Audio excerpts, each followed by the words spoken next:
पूर्णमदः पूर्णमिदं पूर्णात् पूर्णमुदच्यते पूर्णस्य पूर्णमादाय पूर्णमेवावशिष्यते। ओम शांति शांति शांति। उपस्थित भाइयों और बहनों, ये जो आज का विषय है, एक मजबूत भारत, और मजबूत भारत तभी हो सकता है जब भारत के निवासियों में एकता हो, इत्तेहाद हो।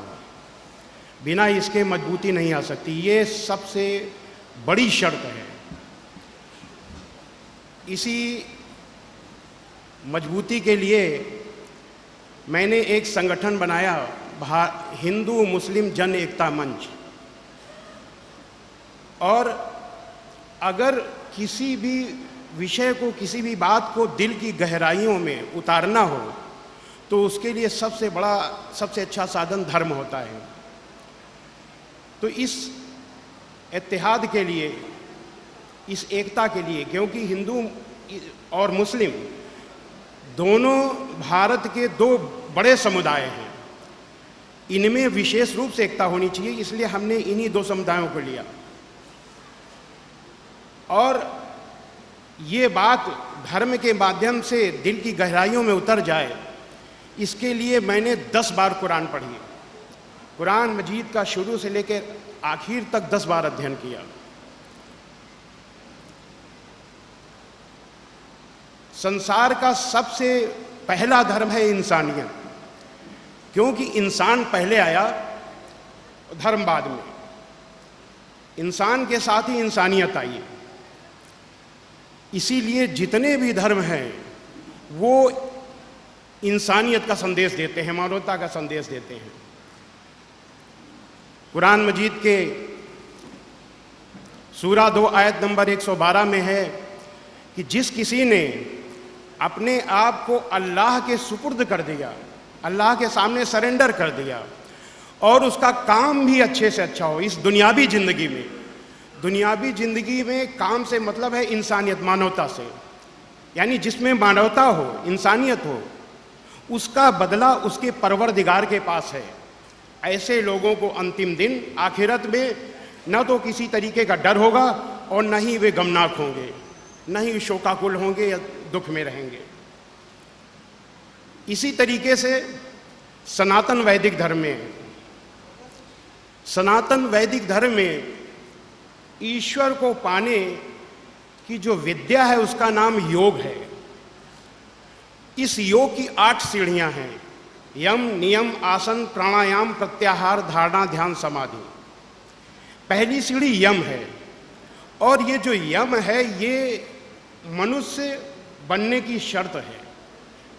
अगर भगवान को पाना है, ईश्वर को पाना है, तो सबसे पहले योग के अनुसार मनुष्य बनना है, उसमें मानवता लानी है।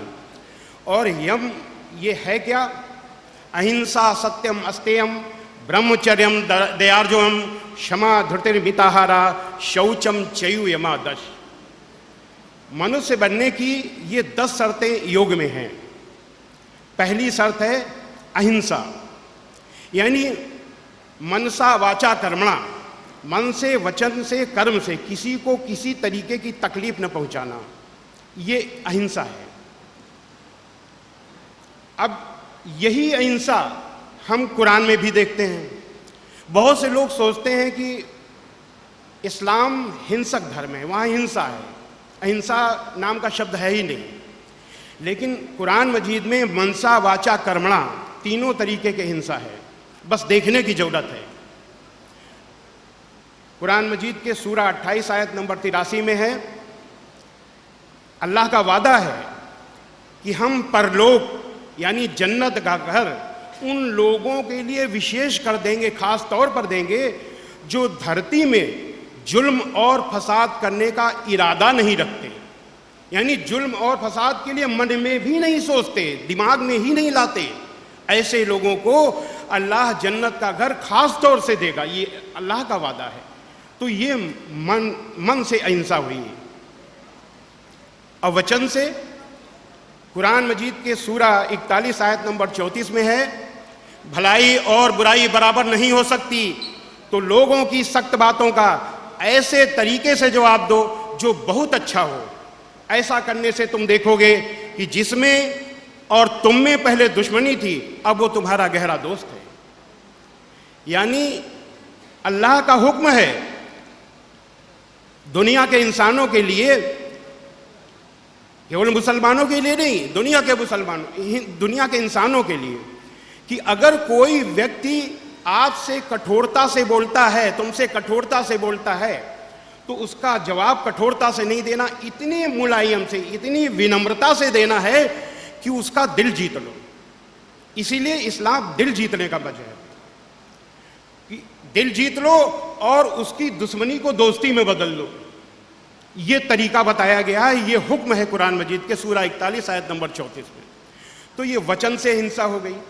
अब कर्म से हिंसा, कुरान मजीद के सूरा 5 आयत नंबर 32 में है कि जिस किसी ने एक इंसान का कत्ल किया, निर्दोष इंसान का कत्ल किया जिसका कोई दोष नहीं है, तो उसने मानो सारे इंसानों का कत्ल कर दिया।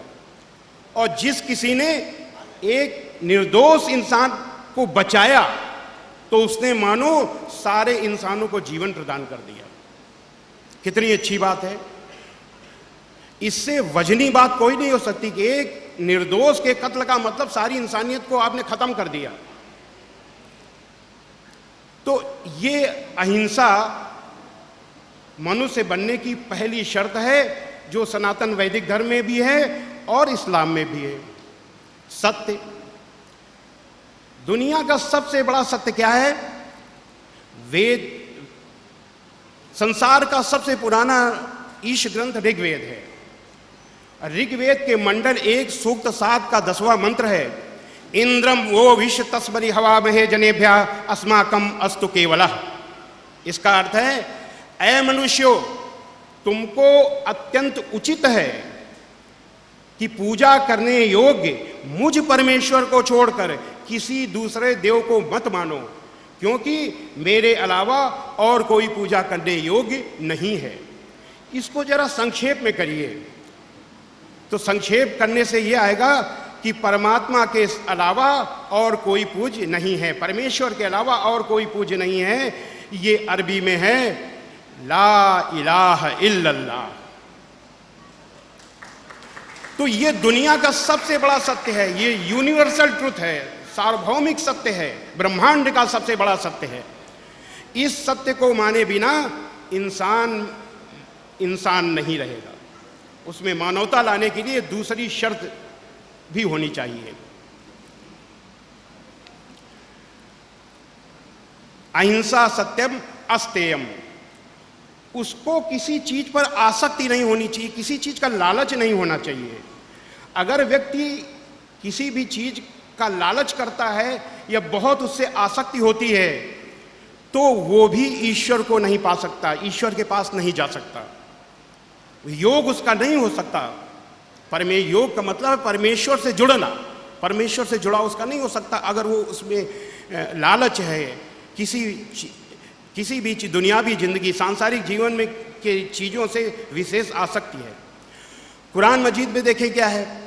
कुरान मजीद के सूरा 3 आयत नंबर 14 में है, लोगों के लिए मनपसंद चीज़ें, औरतें, औलाद, सोने चांदी के ढेर, चुने हुए घोड़े, मवेशी और खेती की ज़मीनें बड़ी सुहावनी, बहुत अच्छी लगती हैं, मगर ये थोड़े दिनों की दुनियावी जिंदगी, सांसारिक जीवन के सामान हैं। सच तो ये है कि जो सबसे अच्छा ठिकाना है वो तो अल्लाह के पास है। यानी दुनियावी जिंदगी की जरूरत है, ऐसी बात नहीं है। यहाँ अगर रहना है इस सांसारिक जीवन में तो जरूरत है, लेकिन सबसे ज्यादा जरूरत ईश्वर की है, क्योंकि अंत में वहीं जाना है। यहां तो सबकी परीक्षा हो रही है, उसके कंप्यूटर में हर एक का एक एक क्षण का काम दर्ज हो रहा है और इसका फैसला अंतिम समय में होगा। तो इसलिए उसको विशेष रूप से देखो। अहिंसा सत्यम अस्त्यम ब्रह्मचर्यम। इंसान बनने की, मानव बनने की अगली शर्त है उसको ब्रह्मचारी होना चाहिए। लोग सोचते हैं ब्रह्मचारी का मतलब ये है कि कुंवारे रहो, शादी मत करो। इसका मतलब नहीं, ये मतलब नहीं है ब्रह्मचर्य का। ब्रह्मचर्य का मतलब है कि अपनी पत्नी, अपनी बीवी को छोड़ करके जितनी भी महिलाएं हैं उनको अपनी माँ, बहन, बेटी समझना, इसी दृष्टि से देखना, यह है ब्रह्मचर्य। अब देखें कुरान मजीद में क्या है। कुरान मजीद के सूरा 24 आयत नंबर 30 में है, अल्लाह का हुक्म है अपने पैगंबर के लिए, अपने संदेशवाहक के लिए, यानी हजरत मोहम्मद सल्लल्लाहु अलैहि वसल्लम के लिए, ऐ मोहम्मद मोमिन मर्दों से कह दो कि वे अपनी निगाहें नीची रखा करें और अपनी शर्मगाहों की, अपने गुप्तांगों की हिफाजत करें, कंट्रोल में रखें उसको। इससे बड़ी और चीज क्या हो सकती है कि यानी मर्द अपनी निगाहें नीची, औरत को देख ले तो अपनी निगाहें नीची कर ले।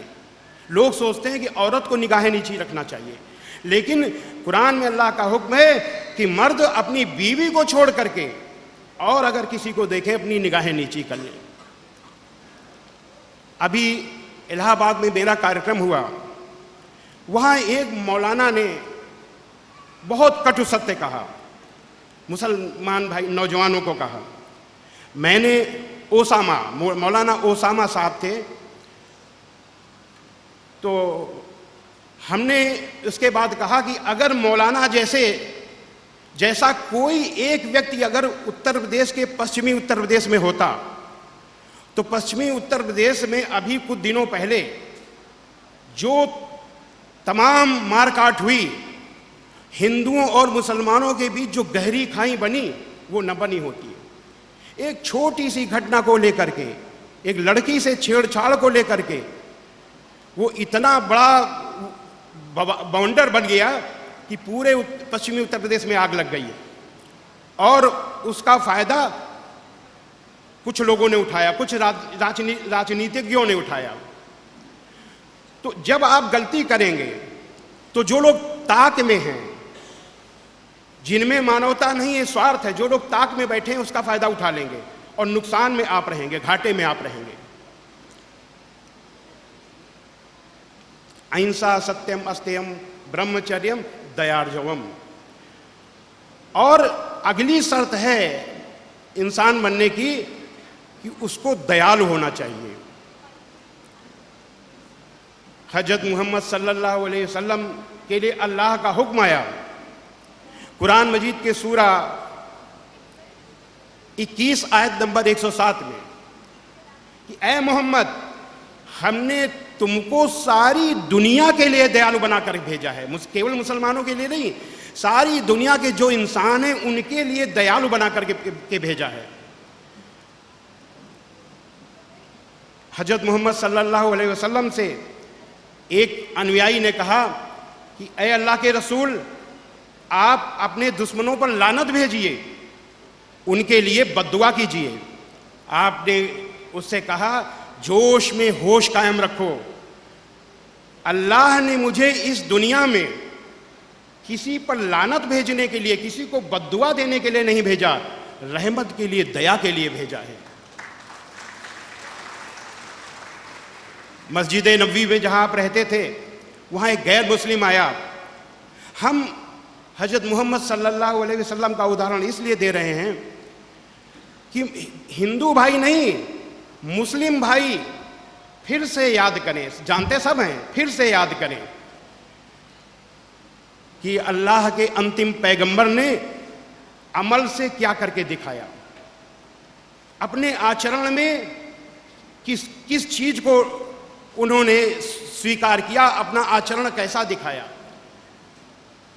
और अगर ईश्वर के अनुयायी हैं, हजरत मोहम्मद सल्लल्लाहु अलैहि वसल्लम के अनुयायी हैं, तो उसको अपने आचरण में लाना चाहिए। बड़े दुख की बात है कि ऐसा है नहीं। तो अहिंसा सत्यम अस्त्यम ब्रह्मचर्यम दयार्जवम, उसको दयालु होना चाहिए। हाँ, तो मैं बता रहा था कि मस्जिद नबवी में एक गैर मुस्लिम आया और उसको पेशाब लगी, वो मस्जिद के ऊपर ही उसने पेशाब कर दिया। जब आपके अनुयायियों को का नाम उस समय दिया गया मुसलमान। अनुयायी थे, बहुत चंद लोग थे उस समय। तो मुसलमानों ने, आपके अनुयायियों ने जब देखा तो उसको मारने के लिए दौड़े। वाकया मदीना का है। जब दौड़े, हजरत मोहम्मद सल्लल्लाहु अलैहि वसल्लम की नज़र पड़ गई। उन्होंने वहीं से कहा, खबरदार, उसको मारना नहीं, उसको समझा दो, उसको माफ कर दो, और जाओ एक डोल पानी लेकर के आओ और इसको साफ कर दो। उसने मस्जिद नबवी में, जहां अल्लाह के रसूल हजरत मोहम्मद सल्लल्लाहु अलैहि वसल्लम का निवास था, वहां पर उसने पेशाब की और उसको माफ कर दिया गया और एक मुसलमान ने सफाई की। लेकिन आज क्या है कि मस्जिद के ऊपर तो छोड़ दें, मस्जिद के पीछे दीवार में अगर कोई गैर मुस्लिम पेशाब कर दे तो दंगा हो जाए, अगर कुछ लोग, समझदार लोग बीच में न पड़े तो। कितना अंतर है। तो अहिंसा, सत्यम, अस्तेयम, ब्रह्मचर्यम, दयार्जवम, आर्जवम, यानी उसमें विनम्रता होनी चाहिए। अगर व्यक्ति में विनम्रता नहीं तो इंसान नहीं है, उसमें मानवता नहीं, इंसानियत नहीं है, उसको विनम्र होना चाहिए। ये योग की ये पहली सीढ़ी की शर्त है कि उसको सरलता होनी चाहिए, उसमें विनम्रता। पहनावा उसका सरलता से हो, खाना उसका सरलता से हो, बहुत ही सीधा सादा खाना हो, तामसी भोजन न हो, और उसका आचरण जो हो वो बहुत ही विनम्र हो।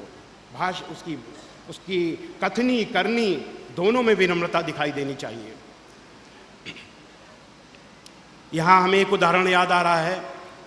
हजरत मोहम्मद सल्लल्लाहु अलैहि वसल्लम जिस रास्ते से निकलते थे, उस रास्ते में एक गैर मुस्लिम बुढ़िया माई रहती थी। मक्का में, जैसा कि मैंने बताया, आपके अनुयायी चंद थे, बहुसंख्यक आपके विरोधी थे, गैर मुस्लिम थे। तो वो बुढ़िया माई ताके रहती थी आपको। जब आप निकले, कूड़ा रखे रहती थी, वो आपके ऊपर कूड़ा फेंक देती थी। एक दिन कूड़ा नहीं फेंका, दूसरे दिन नहीं फेंका, तीसरे दिन नहीं फेंका। हजरत मोहम्मद सल्लल्लाहु अलैहि वसल्लम ने सोचा कि बुढ़िया माई कहीं बीमार तो नहीं हो गई। आप ऊपर चढ़ करके गए, सीढ़ी से आवाज दी, माई माई। बुढ़िया माई ने पूछा, कौन? आपने कहा, मैं। बुढ़िया माई बहुत जोर से नाराज हुई, अरे मोहम्मद यहां कैसे आए? आपने बड़ी विनम्रता से जवाब दिया, माई आपने 3 दिन से मेरे ऊपर कूड़ा नहीं फेंका, मैंने सोचा कहीं आप बीमार तो नहीं हो गई, मैं आपको देखने चला आया। इतना सुनना था कि बुढ़िया माई फूट फूट कर रोने लगी और ये कहने लगी, ऐ मोहम्मद आप कितने अच्छे हो, मैं कितनी बुरी हूं, मैं आपके ऊपर कूड़ा फेंकती थी और मेरा हाल लेने आए हो आप। और इतना कहते हुए अंतिम समय में आपकी अनुयायी बन गई। भलाई और बुराई बराबर नहीं हो सकती, तो लोगों की सख्त बातों का ऐसे तरीके से जवाब दो जो बहुत अच्छा हो। ऐसा करने से तुम देखोगे कि जिसमें और तुम में पहले दुश्मनी थी वो अब तुम्हारा गहरा दोस्त है। हजरत मोहम्मद सल्लल्लाहु अलैहि वसल्लम ने बुढ़िया माई की बुराई का बदला ऐसी भलाई से दिया कि उसकी दुश्मनी को दोस्ती में बदल दिया। ऐसे थे हजरत मोहम्मद सल्लल्लाहु अलैहि वसल्लम, इस्लाम के पैगंबर और दुनिया के इंसानों के लिए अल्लाह के भेजे हुए अंतिम पैगंबर। अहिंसा, सत्यम, अस्तेयम, ब्रह्मचर्यम, दयार्जवम, क्षमा। ईश्वर से जुड़ने की जो विद्या है उसकी पहली सीढ़ी यम की अगली शर्त है, यानी मानव बनने, इंसान बनने की अगली शर्त है कि उसको क्षमा करने वाला होना चाहिए, माफ करने वाला होना चाहिए। अब देखें कुरान में क्या है। कुरान के पूरा सूरा 7 आयत नंबर 199 में अल्लाह का हुक्म है अपने पैगंबर के लिए, हजरत मोहम्मद सल्लल्लाहु अलैहि वसल्लम के लिए, ऐ मोहम्मद माफी का तरीका अपनाओ और भलाई का हुक्म देते रहो और अज्ञानियों जाहिलों से किनारा कर लो। कुरान मजीद हजरत मोहम्मद सल्लल्लाहु अलैहि वसल्लम पर उतरने के बाद आपके दिल में उतर गई, दिल में उतरने के बाद आपके कर्मों में उतर गई। हजरत मोहम्मद सल्लल्लाहु अलैहि वसल्लम की जितनी भी करनी थी वो कुरान के में अल्लाह के हुक्म के अनुसार थी। कुरान की एक एक अच्छाई हजरत मोहम्मद सल्लल्लाहु अलैहि वसल्लम की अच्छाई बन गई। आपने माफ़ी का तरीका अपना लिया और सारी जिंदगी एक ही शब्द जानते रहे, माफ़ी माफ़ी और माफ़ी। इसका सबसे बड़ा उदाहरण है। और उन लोगों के लिए जो कहते हैं कि इलाहाबाद में अगर अत्याचार हुआ है तो उसका बदला हम मुंबई में ले रहे हैं, अगर मुंबई में अत्याचार हुआ है तो हम उसका बदला श्रीनगर में ले रहे हैं। उन लोगों के लिए हमारा कहना है कि इस्लाम बदले का मजहब नहीं है, इस्लाम दिल जीतने का मजहब है, इस्लाम दुश्मनी को दोस्ती में बदलने का मजहब है। हजरत मोहम्मद सल्लल्लाहु अलैहि वसल्लम को देखिए, क्या आपने उस आदमी से बदला लिया जिसने आपकी बेटी को ऊंट से गिरा करके मारने की कोशिश की? नहीं, बदला नहीं लिया, आपने उसको माफ कर दिया। क्या उन अबू सुफियान से बदला लिया जिन्होंने हजरत मोहम्मद सल्लल्लाहु अलैहि वसल्लम के विरुद्ध जितने भी युद्ध हुए उसमें अपने विरोधियों का नेतृत्व किया, विरोधियों के सेनापति रहे? उहद की लड़ाई में आप जो युद्ध हुआ था उहद का, उस लड़ाई में भी अबू सुफियान ही सेनापति थे, जिसमें आप बुरी तरह घायल हुए और आपके बड़े बड़े अनुयायी शहीद हुए। लेकिन उन अबू सुफियान को आपने फतेह मक्का के दिन ये कहते हुए माफ कर दिया कि अबू सुफियान को माफी और अबू सुफियान के घर में जो दाखिल हो जाए उसे भी माफी, जो अपने घर के दरवाजे बंद कर ले उसे माफी, जो मस्जिद में चला जाए उसे माफी। भी बचा कौन? जब सेना आएगी तो या तो आदमी मस्जिद में चला जाएगा या घर के दरवाजे बंद कर लेगा या किसी के घर में दौड़ के चला जाएगा। सारे लोग, कोई बाहर तो रहेगा नहीं। 10,000 सैनिकों की फौज आ रही थी, सारे के सारे लोग छिप गए और हजरत मोहम्मद सल्लल्लाहु अलैहि वसल्लम ने बहाने से सबको माफ कर दिया। ऐसे थे। तो इसीलिए हम कहते हैं कि इस्लाम बदला लेने का मजहब नहीं है, इस्लाम भलाई का मजहब है, इस्लाम माफी का मजहब है।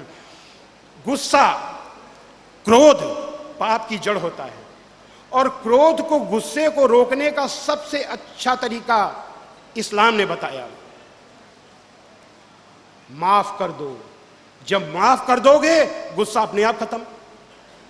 गुस्से का नाश करने के लिए माफी। और हजरत मोहम्मद सल्लल्लाहु अलैहि वसल्लम यही एक शब्द जानते थे, माफी माफी और माफी। लेकिन माफ कीजिए, आपके अनुयायी आज एक ही शब्द जानते हैं, गुस्सा गुस्सा और गुस्सा। हजरत मोहम्मद सल्लल्लाहु अलैहि वसल्लम की सीरत पर जब प्रवचन होता है, जब कोई बातचीत होती है, तो मैंने देखा है कि सुनने वाला रो रो करके सुनता है, बोलने वाला रो रो कर बोलता है।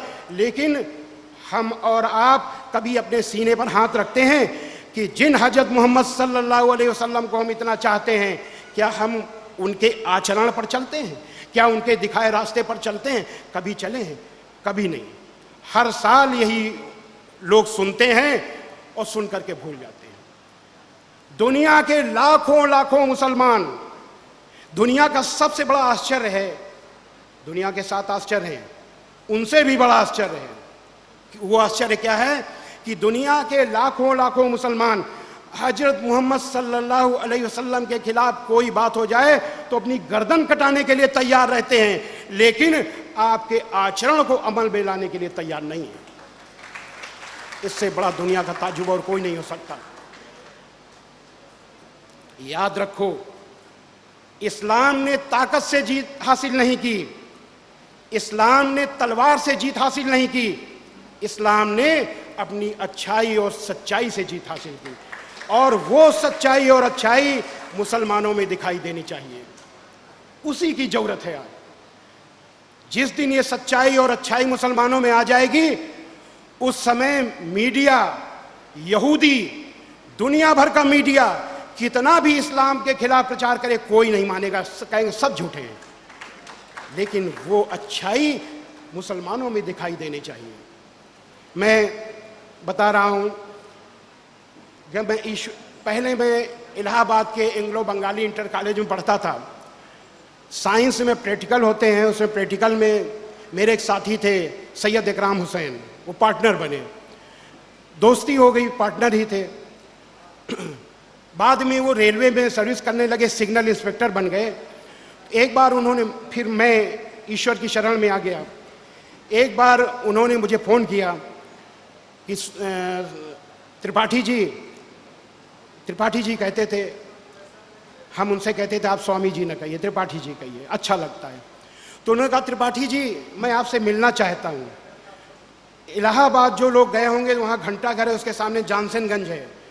तो मैं जानसनगंज में था, जानसनगंज की एक पट्टी में हिंदू, एक पट्टी में मुस्लिम, दूसरी पट्टी में। तो मैंने उनसे कहा कि इकराम मैं यहीं पे हूँ, मैं आ जाता हूँ। तो इकराम साहब से मिलने के लिए मैं गया। इस इकराम साहब का के घर से 200 मीटर पहले एक सौदागर की मस्जिद पड़ती है। सौदागर की मस्जिद के सामने, लगभग मैं सामने पहुंचने वाला था, मस्जिद के सामने एक चूड़ी की दुकान थी। ऊपर एक मुस्लिम सज्जन एक कांच का गिलास लिए हुए पानी ऐसा पी रहे थे। ये देखते देखते मैं बिल्कुल नज़दीक आ गया, लगभग जो है 20-25 मीटर दूर वो रह गए। तो मैंने देखा उन्होंने ऐसे वो कुल्ला कर रहे थे, उन्होंने रोक लिया अपने को। तो हम सोचे इसलिए रोक लिए कि हम निकलेंगे छिट्टी पड़ जाएगी। तो मस्जिद के बगल से ही चढ़ाई पर सड़क थी, एक गली थी, और आगे चल करके करीब 150-200 मीटर इकराम हुसैन का घर था। तो जैसे ही मैं मुड़ा चूड़ी की दुकान के पास, उन्होंने सारा सारा मेरे ऊपर थूक दिया। ये कपड़े पहने थे इसलिए थूक दिया। हम चले गए। जाने के बाद हमने इकराम साहब को बुलाया, तो वो जैसे ही दिखाई दिए हमको, हमने कहा जरा पानी ले आओ। तो वो सोचे शायद पीने के लिए पानी मांग रहे हैं, वो गिलास में ले आए। मैंने कहा गिलास में नहीं, जग में ले आओ। तो जग में पानी लेकर के आए। जब मेरे पास आए तो कहने ये क्या हुआ? हमने कहा सौदागर की मस्जिद सामने जो चूड़ी की दुकान है ऊपर थूक दिया उन्होंने। कहा आपने कुछ कहा नहीं? हमने कहा मार खाना होता तो कहते, अब एक ही चीज़ बाकी रह गई थी, मार खाना। तो सैयद इकराम हुसैन ने, बेचारों ने हमारे कपड़ों को जहाँ जहाँ था पानी से साफ किया। उस समय हम इस्लाम के बारे में ज़्यादा नहीं जानते थे। मैंने सोचा यही इस्लाम है। तो जो मुसलमानों का जो आचरण होगा उसको देख करके ही लोग इस्लाम को समझ लेंगे। कुरान में ये नहीं है कि मुसलमानों के आचरणों को देख करके कोई कुरान के पन्ने पलटेगा कि देखे उसे मिलता है कि नहीं। इसलिए वो अच्छा आचरण मुसलमानों में दिखाई देना चाहिए, नहीं तो आप अनजाने में इस्लाम को बदनाम कर रहे हैं। आज इसी का फायदा विदेशी मीडिया, यहूदी मीडिया इसी का फायदा उठा रहा है। तो हमें, जब हमने इस्लाम को जाना तो मुझे लगा, वो बात याद आ गई। मुझे लगा कि जो लोग ऐसे हैं उनको माफ़ कर देना चाहिए, क्योंकि ऐसे लोग इस्लाम को जानते ही नहीं। खुद बहुत अधिकांश हिंदू हैं जो ये नहीं जानते उनका मूल धर्म क्या है, वेद है, वो नहीं जानते। वेद कौन कौन है तो दूर, वेद कितने हैं ये भी नहीं बता सकते, अपने धर्म को ही नहीं जानते। ऐसे ही मुसलमान भाई हैं, अपने धर्म को ही नहीं जानते। तो सबसे पहले अपना धर्म जानो, फिर दूसरे का भी धर्म जानो। उसी से इत्तेहाद, उसी से एकता आएगी, और जो लोग लड़ाने वाले हैं वो नाकामयाब होंगे। हजरत मोहम्मद सल्लल्लाहु अलैहि वसल्लम का जो ये धर्म है, जो हमने बताया, जो आपका आचरण बताया, मैंने कहा कि कुरान की एक एक अच्छाई हजरत मोहम्मद सल्लल्लाहु अलैहि वसल्लम की अच्छाई बन गई। यही इस्लाम अब से लेकर आखिरत तक कामयाबी दिला सकता है। अब तय करना है लोगों को कि वो हजरत मोहम्मद सल्लल्लाहु अलैहि वसल्लम का इस्लाम अपनाते हैं कि अपना इस्लाम, बगदादी का इस्लाम अपनाते हैं। ये मुसलमानों को तय करना पड़ेगा। तो अभी हमने बताया अहिंसा, सत्यम, अस्तेयम, ब्रह्मचर्यम, दयार्जवम, क्षमा, धृति। मनुष्य बनने की अगली शर्त है उसको सब्र करने वाला होना चाहिए, उसमें धैर्य होना चाहिए। और कुरान मजीद में भी है कि सब्र करने वालों के साथ अल्लाह है। हजरत मोहम्मद सल्लल्लाहु अलैहि वसल्लम और आपके अनुयायी 13 साल तक मक्का में भयानक कष्ट सहते रहे। दुनिया के इतिहास में इतना बड़ा अत्याचार कहीं नहीं हुआ, इतना बड़ा और इतने लंबे समय तक चला। यहाँ पहले हमने अहिंसा की बात बताई थी, वहाँ एक चीज़ बताना जरूरी है। हमने बताया ना, इस्लाम में मनसा वाचा कर्मणा, मन से, वचन से, कर्म से हिंसा है। लेकिन यहाँ ये भ्रम पैदा होता है कि अगर इस्लाम में हिंसा है तो जिहाद कहाँ से आया। लोग सोचते हैं जिहाद का मतलब आतंकवाद, लेकिन आज यहाँ अगर होंगे गैर मुस्लिम भाई, मीडिया के लोग हैं, उनके माध्यम से हम बताना चाहते हैं कि जिहाद है क्या। जिहाद को समझने के लिए सबसे पहले महाभारत की तरफ चलना पड़ेगा। महाभारत में कौरवों ने, जो 100 भाई थे, जिनके बड़े नेता थे दुर्योधन, उन्होंने छल से 5 पांडवों के राज्य को हड़प लिया। जब ऐसा कर लिया तो लोगों ने बीच बचाव करके चाहा कि समझौता हो जाए और ये जो अन्याय हुआ है ये अन्याय खत्म हो। नहीं, बात नहीं बनी। जब बात नहीं बनी तो श्री कृष्ण जी ने पांडवों को ले जा करके दुर्योधन से बात की कि ए दुर्योधन, 5 पांडव हैं, इनके लिए केवल 5 गांव दे दो, सारा राज्य ले जाओ, 5 गांव दे दो, जिससे ये अपना भरण पोषण कर सके इज्जत के साथ। दुर्योधन ने जवाब दिया, 5 गांव तो दूर, सुई की नोक के बराबर भी अगर जमीन लेनी है तो युद्ध करना होगा, जंग करनी होगी। तो जब अन्याय, अत्याचार और आतंकवाद अपनी चरम सीमा पर हो और बातचीत के, समझाने के, सही रास्ते में लाने के सारे रास्ते बंद हो जाएं, एक ही रास्ता बचे युद्ध, तो उसको युद्ध नहीं कहते, धर्म युद्ध कहते हैं, जिहाद कहते हैं। यही धर्म युद्ध गीता में है। जब उसने कहा कि केवल जंग करनी होगी तो जंग के लिए दोनों सेनाएं आ गई, आमने सामने खड़ी हो गई। कौरवों के में जो अर्जुन थे वो बड़े धनुष तीर चलाने में बड़े माहिर थे। उन्होंने जब देखा सामने कि यहाँ सामने हमारे चचेरे भाई खड़े हैं, हमारे दादे खड़े हैं, हमारे चाचे खड़े हैं और हमारे मित्र खड़े हैं, हमारे गुरु खड़े हैं, तो उन्होंने कहा कि इस राज्य के लिए इन सबको मारे नहीं, हम नहीं मारेंगे, हम युद्ध नहीं करेंगे। और उन्होंने तीर धनुष को रख दिया। जब तीर धनुष को रख दिया तो श्री कृष्ण जी के माध्यम से ईश्वर का संदेश आया, यदृच्छया चोपमन्नम स्वर्ग द्वारम पावृतम सुखिना क्षत्रिया पार्थ लभन्ते युद्ध मीदृशम। ऐ अर्जुन, जिनको तू दादे, चाचे, गुरु, भाई ये सब कह रहा, मित्र कह रहा है, ये तेरे दादे, चाचे, भाई, गुरु, मित्र नहीं हैं। ये या तो अन्यायी हैं अथवा अन्यायियों का साथ करने देने वाले हैं। इसलिए इनसे तू मैदान में युद्ध कर। ये खुले हुए स्वर्ग के दरवाजे के समान, इस तरीके का युद्ध किस्मत वाले लड़ाके ही पाते हैं। अथ चेत त्वमिमं धर्म्यं संग्रामं न करिष्यसि ततः स्वधर्मं कीर्तिं च हित्वा पापम अवाप्स्यसि। किंतु यदि तू इस धर्म युद्ध को नहीं करेगा तो अपने धर्म और अपने यश को खोकर पाप को प्राप्त होगा। हतो वा प्राप्त स्वर्गम जित्वा वा भोक्षसे महीम तस्मादुत्तिष्ठ कौन्तेय युद्धाय कृत निश्चया। और ऐ अर्जुन, अगर तू इस युद्ध में, इस जंग में मारा जाएगा तो स्वर्ग को जाएगा, और अगर जीतेगा इस पृथ्वी का भोग करेगा। इसलिए युद्ध का निश्चय लेकर के खड़ा हो जा। इसी तरीके से जैसे महाभारत में उन्होंने पांडवों के ऊपर अन्याय किया, वैसे ही मक्का में जब हजरत मोहम्मद सल्लल्लाहु अलैहि वसल्लम दुनिया के सबसे बड़े सत्य, सार्वभौमिक सत्य, यूनिवर्सल ट्रुथ, ला इलाहा इल्लल्लाह, अल्लाह के सिवा कोई पूज्य नहीं है, परमेश्वर के सिवा कोई पूज्य नहीं है, जब ये बता रहे थे तो ये बात आप ही के खानदान, आप ही की जात वाले कुरैश, जो कि बहुत अमीर थे, ताकतवर थे, उनकी समझ में नहीं आई। जब किसी चीज का घमंड होता है, कुरैश को अपनी ताकत, अपने पैसे का घमंड था, तो घमंड विवेक को समाप्त कर देता है। और विवेक किसको कहते हैं? विवेक से ही लोग ये समझते हैं कि अच्छा क्या है, बुरा क्या है, सत्य क्या है, असत्य क्या है, हक क्या है, बातिल क्या है। तो जब घमंड आ गया तो हजरत मोहम्मद सल्लल्लाहु अलैहि वसल्लम के बताए सत्य को समझ न सके और आपके विरोधी हो गए। आपको तरह तरह से सताया गया, और आपके अनुयायियों को भूखा प्यासा नंगा अरब की तपती रेत पर लिटाया गया। और ये भयानक अत्याचार 1 साल 2 साल 3 साल नहीं, लगातार 13 सालों तक चलता रहा। लेकिन धन्य है हज़रत मोहम्मद सल्लल्लाहु अलैहि वसल्लम, जिन्होंने दुनिया के सबसे बड़े अत्याचार, दुनिया के सबसे लंबे समय तक चले अत्याचार को सहते हुए अपने अनुयायियों से कहा कि सब्र करो, सब्र करने वालों के साथ अल्लाह है।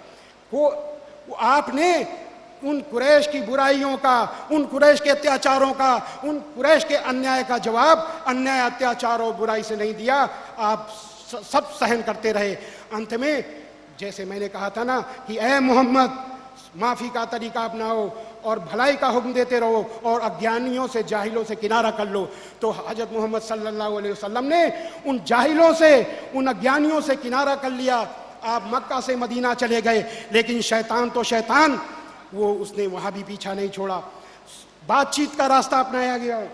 हुदैबिया जगह पर सुलह की गई, जिसको सुलह हुदैबिया कहते हैं, संधि की गई। लेकिन उन लोगों ने उस संधि को भी तोड़ा। मदीना से, मक्का से आकर मदीना पर हमला करने लगे। और जैसा कि मैंने बताया, धर्मयुद्ध की परिभाषा, जब असत्य, अन्याय, अत्याचार चरम सीमा पर हो, बातचीत के सारे रास्ते बंद हो जाएं, एक ही विकल्प बचे युद्ध, तो उसको युद्ध नहीं धर्मयुद्ध कहते हैं। यही हुआ मदीना में। मक्का के लोगों ने बातचीत के सारे रास्ते बंद कर दिए और अन्याय, अत्याचार को चरम सीमा पर पहुंचा दिया। तब अल्लाह का हुक्म आया, जैसे कि कुरान मजीद में ईश्वर का, परमेश्वर का हुक्म आया था, वैसे कुरान में अल्लाह का हुक्म आया सूरा 22 आयत 39 में कि जिन मुसलमानों से खामखा लड़ाई की जाती है उनको इजाज़त है कि वे भी लड़ें, क्योंकि उनके साथ जुल्म हो रहा है। लेकिन जो धर्म के युद्ध में और साधारण युद्ध में फ़र्क होता है। धर्म युद्ध सदैव मर्यादित होता है, इसलिए इस युद्ध को मर्यादा में बांधने के लिए एक दूसरी आयत उतरी सूरा 2 आयत नंबर 190 में कि जो लोग तुमसे लड़ते हैं तुम भी खुदा की राह में उनसे लड़ो, मगर ज्यादती न करना, कि खुदा ज्यादती करने वालों को नापसंद करता है। अपने बचाव के लिए, असत्य से लड़ने के लिए, अन्याय अत्याचार से लड़ने के लिए युद्ध करो, लेकिन मर्यादित करो। खबरदार ज्यादती न होने पाए।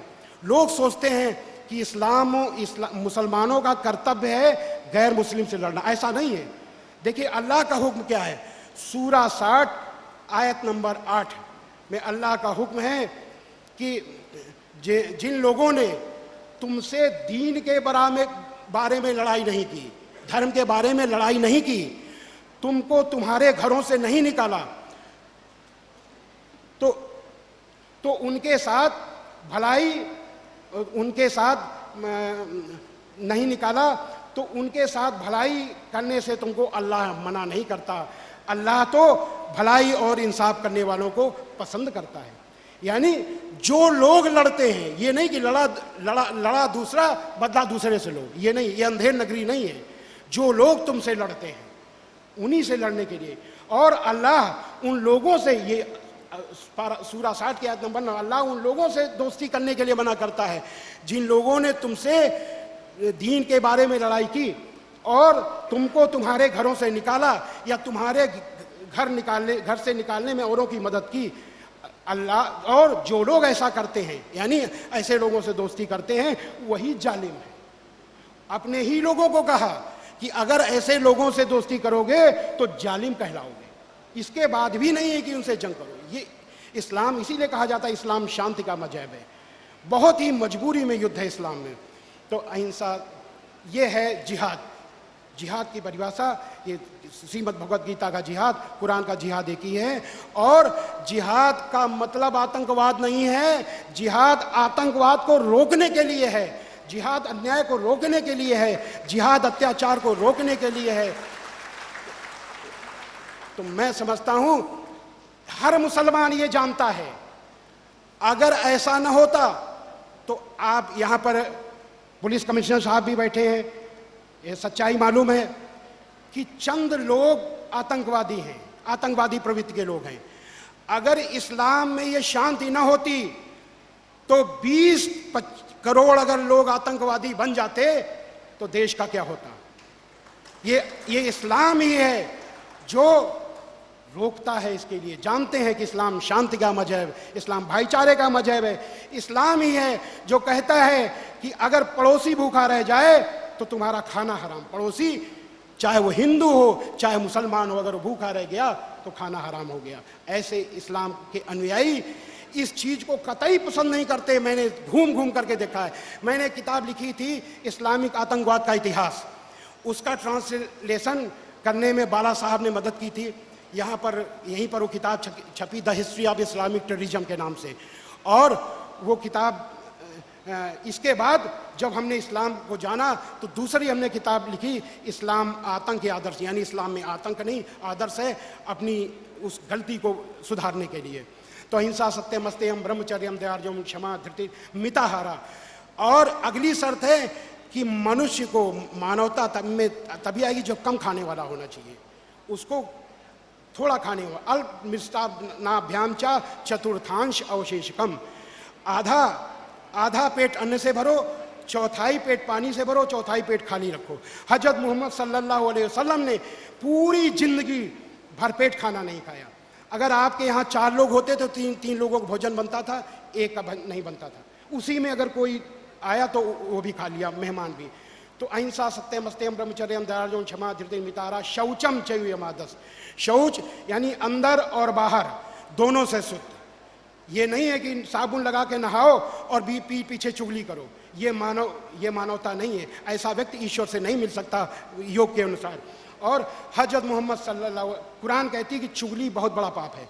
हजरत मोहम्मद सल्लल्लाहु अलैहि वसल्लम का दिल एक बच्चे की तरह था कि ना काहू से दोस्ती ना काहू से बैर। कोई उनका दोस्त नहीं, कोई उनका दुश्मन नहीं, बच्चे की तरह उनका दिल था। चालाकी नाम की कोई चीज़ नहीं थी। बहुत से, मुझे बड़े दुख के साथ कहना पड़ता है, बहुत से लोग सुलह हुदैबिया के बारे में कहते हैं कि वो चालाकी की थी, वो चालाकी की थी। हजरत मोहम्मद सल्लल्लाहु अलैहि वसल्लम ने कोई चालाकी नहीं की। चालाकी नाम का शब्द आप नहीं जानते थे। चालाकी तो वो करता है जो शैतान होता है। आपने चालाकी बड़ी ही विनम्रता से शांति के लिए समझौता किया था।